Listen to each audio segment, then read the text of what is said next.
Είμαι ο Μιχάλης Ομίγκος και είμαι Chief Information Officer της TicTac Cybersecurity και σήμερα θα μιλήσουμε πολύ γρήγορα για το κομμάτι του NIS2 Directive, δηλαδή της οδηγίας NIS2, η οποία άμεσα ψηφίζεται και απασχολεί πάρα πολλές επιχειρήσεις.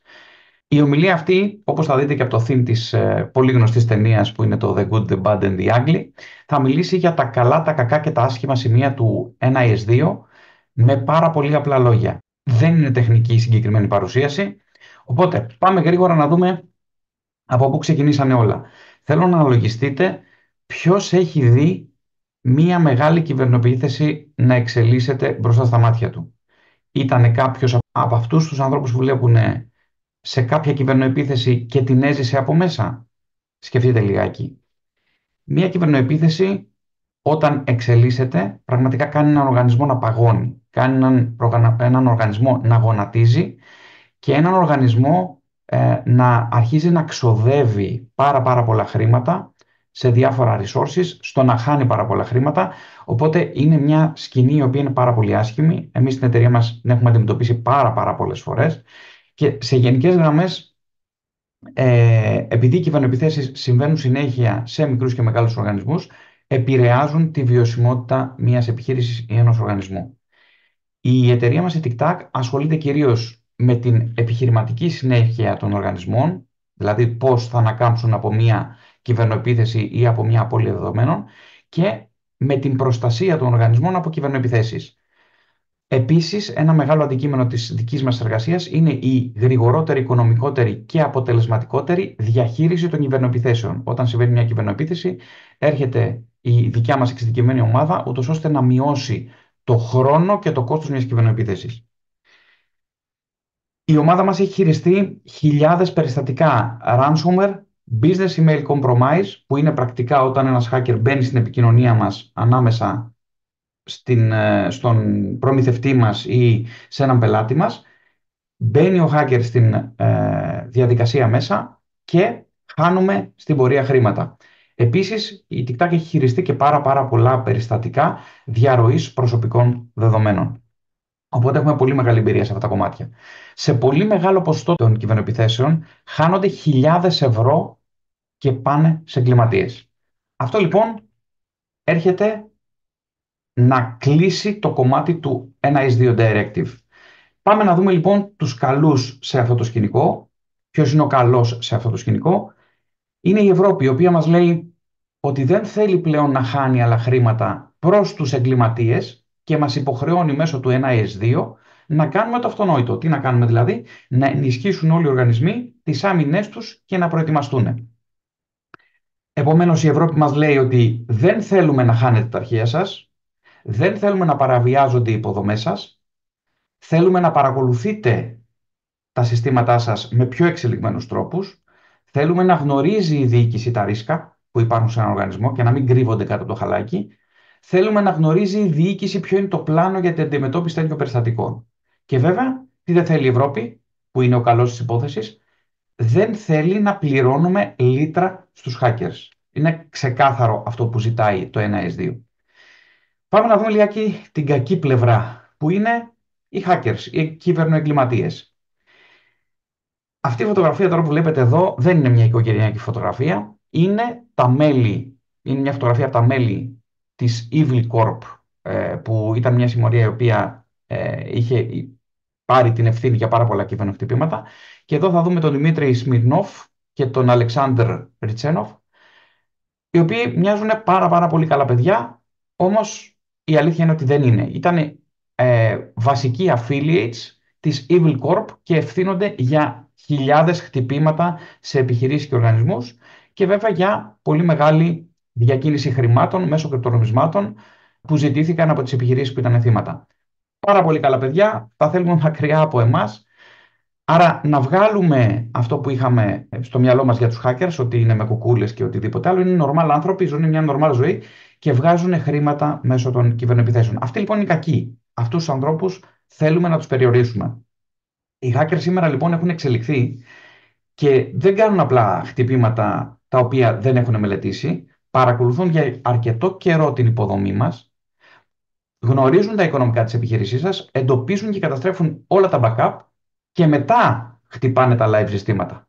Οι κακοί λοιπόν εξελίχθηκαν και πρέπει με κάποιο τρόπο να εξελιχθούμε κι εμείς. Και τώρα έρχεται ο άσχημος της υπόθεσης που είναι, ή τέλος πάντων μοιάζει να είναι, ο κανονισμός του NIS2. Και γιατί λέμε ότι είναι άσχημος? Γιατί δεν είναι κακός, καλά πράγματα θέλει να κάνει ο κανονισμός, καλά πράγματα θέλει να κάνει η Ευρώπη, πρακτικά θέλει να μας επιβάλλει να μην χτυπιόμαστε από κυβερνοεπιθέσεις, είναι απαραίτητος, θα βελτιώσει τα πράγματα και θα υποχρεώσει σε καλές αλλαγές. Θα μας κάνει να καταλάβουμε ότι άλλο η μηχανογράφηση και άλλο η κυβερνοασφάλεια. Ο μηχανογράφος στείνει τα συστήματα και η κυβερνοασφάλεια, μια ομάδα κυβερνοασφάλειας, έρχεται να ελέγξει το πώς είναι στημένα τα συστήματα και να δει ότι είναι όλα τα πράγματα ασφαλή. Και επίσης είναι πολύ σημαντικό να γνωρίζει η διοίκηση τα ρίσκα ποια είναι. Τα ρίσκα ποιος θα τις τα πει? Θα τις τα πει ο μηχανογράφος? Όχι, δεν θα τις τα πει το εσωτερικό IT. Θα έρθει μια εξωτερική εταιρεία η οποία έχει την εμπειρία σε κυβερνοεπιθέσεις και θα ελέγξει ποια είναι τα πραγματικά ρίσκα τα οποία μερικές φορές δεν φαίνονται. Τώρα, γιατί μοιάζει κακός ο κανονισμός NIS2? Γιατί η εφαρμογή του είναι άγαρμπη για όσους δεν είναι προετοιμασμένοι. Όποιες επιχειρήσεις δεν είχαν στη θέση τους συστήματα τα οποία να προστατεύουν τις επιχειρήσεις, δεν είχαν advanced συστήματα, τότε μοιάζει πολύ άγαρμπη η προσαρμογή στο νέο κανονισμό. Ο κανονισμός δεν είναι μόνο χαρτούρα, δεν είναι ότι συμπληρώνω κάποιες φόρμες και τελειώνω. Ο κανονισμός θέλει να μας κάνει να σκεφτούμε το πώς θα προετοιμάσουμε την επιχείρηση και ποια είναι τα πραγματικά ρίσκα. Είναι αφορμή για τις διοικήσεις των οργανισμών και των εταιριών να γνωρίζουν τα ρίσκα τα οποία έχουν. Χρειαζόμαστε λοιπόν μια εξειδικευμένη ομάδα έμπειρων μηχανικών κυβερνοασφάλειας που έχει αντιμετωπίσει παρόμοια περιστατικά για να εντοπίσετε τα ρίσκα τα οποία δεν βλέπετε, τα οποία δεν βλέπει ο μηχανογράφος σας αυτή τη στιγμή και δεν θα σας τα παρουσιάσει. Τώρα, έχουμε κάτι πάρα πολύ χρήσιμο για εσάς. Αν θα σκανάρετε το συγκεκριμένο QR code ή θα επισκεφτείτε τη διεύθυνση που βλέπετε αυτή τη στιγμή, θα πάρετε από τον οδηγό της TikTok, τον οποίο έχουμε ετοιμάσει για εσάς, ο οποίος κάνει τον κανονισμό λίγο πιο εύπεπτο. Δηλαδή θα σας πει τι ακριβώς πρέπει να κάνετε. Μπείτε στην συγκεκριμένη σελίδα ή σκανάρετε και μπείτε και αφήστε τα στοιχεία σας και θα κατεβάσετε τον κανονισμό για να τα δείτε όλα με απλά λόγια. Επίσης έχουμε και κάτι άλλο. Σε αυτή την ιστοσελίδα που βλέπετε εδώ στο NIS2 Eligibility Calculator, στην σελίδα της TikTok, ή αν σκανάρετε το QR code μπορείτε επίσης πολύ εύκολα να επισκεφτείτε τη σελίδα, θα βρείτε ένα πολύ εύκολο κομπιουτεράκι, όπως λέμε εμείς, με απλά λόγια, το οποίο θα σας υπολογίσει εάν εντάσσεστε στον κανονισμό NIS2, αν είστε ένας οργανισμός που εντάσσεστε στο NIS2, και βέβαια αν εντάσσεστε θα σας πει και τα πιθανά πρόστιμα τα οποία μπορεί να έρθουν στον οργανισμό σας. Δύο πάρα πολύ χρήσιμα εργαλεία, τα οποία βοηθάνε τις επιχειρήσεις να προετοιμαστούν για τον κανονισμό NIS2. Η ομάδα μας, να πούμε εδώ, ότι έχει ετοιμάσει μία ολόκληρη διαδικασία για το πώς θα προετοιμάσει τους οργανισμούς και τις επιχειρήσεις για το NIS2. Μπορείτε να αφήσετε τα στοιχεία σας, θα επικοινωνήσουμε μαζί σας, ούτως ώστε να κλείσουμε ένα ραντεβού συμβουλευτικής για να δείτε πώς προετοιμαζόμαστε πραγματικά για το NIS2, αν δεν θέλουμε απλά να κλείσουμε τη χαρτούρα και θέλουμε να κάνουμε πραγματική δουλειά. Τώρα, έχουμε ήδη ετοιμάσει και είμαστε στα σκαριά μια πάρα πολύ όμορφη πλατφόρμα η οποία θα μας βοηθήσει να είμαστε προετοιμασμένοι για το NIS2. Αν έχετε πολιτικές, για παράδειγμα, που υπάρχουν στην επιχείρησή σας, θα δείτε εδώ μερικά screenshot. Έχουμε έναν τρόπο να τις ανεβάσουμε, να τις βάλουμε, να κλείσουμε τα συγκεκριμένα ρίσκα ή να τις φτιάξουμε τις πολιτικές αυτές που χρειάζεστε. Σαν TikTok εμείς δουλεύουμε στο κομμάτι και του risk assessment, να βρούμε τα ρίσκα σας, και στο κομμάτι της προετοιμασίας, το τι software χρειάζεστε για να απλοποιήσετε τη δουλειά αυτή, όπως επίσης και στο κομμάτι του να προετοιμάσουμε τις πολιτικές σας. Μέσω της πλατφόρμας αυτής που βλέπετε, ανεβάζουμε τις πολιτικές σας και κάνουμε πρακτικά τη ζωή του NIS2 λίγο πιο εύκολη. Μπορούμε να σας δείξουμε ένα demo της πλατφόρμας σε περίπτωση που θα κλείσουμε κάποιο ραντεβού συμβουλευτικής.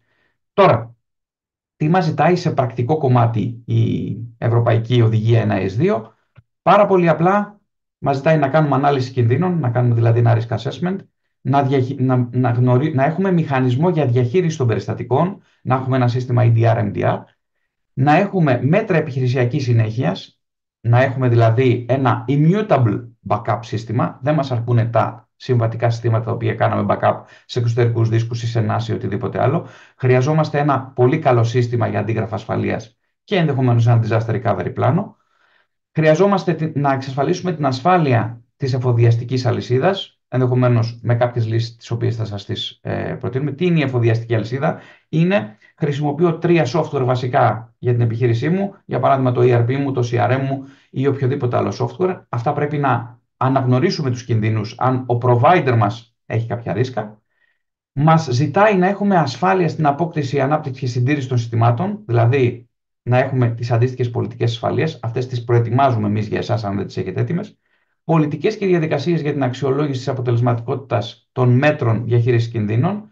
Καταρτίζουμε τις αντίστοιχες πολιτικές ασφαλείας και σας βοηθάμε να το κάνετε και αυτό, αν το έχετε. Βασικές πρακτικές ασφάλειας υπολογιστών και εκπαιδεύσεις για το προσωπικό. Εδώ λοιπόν έχουμε λύσεις για να εκπαιδεύσουμε γρήγορα το προσωπικό σας, για να βάλουμε ένα τικ και εδώ.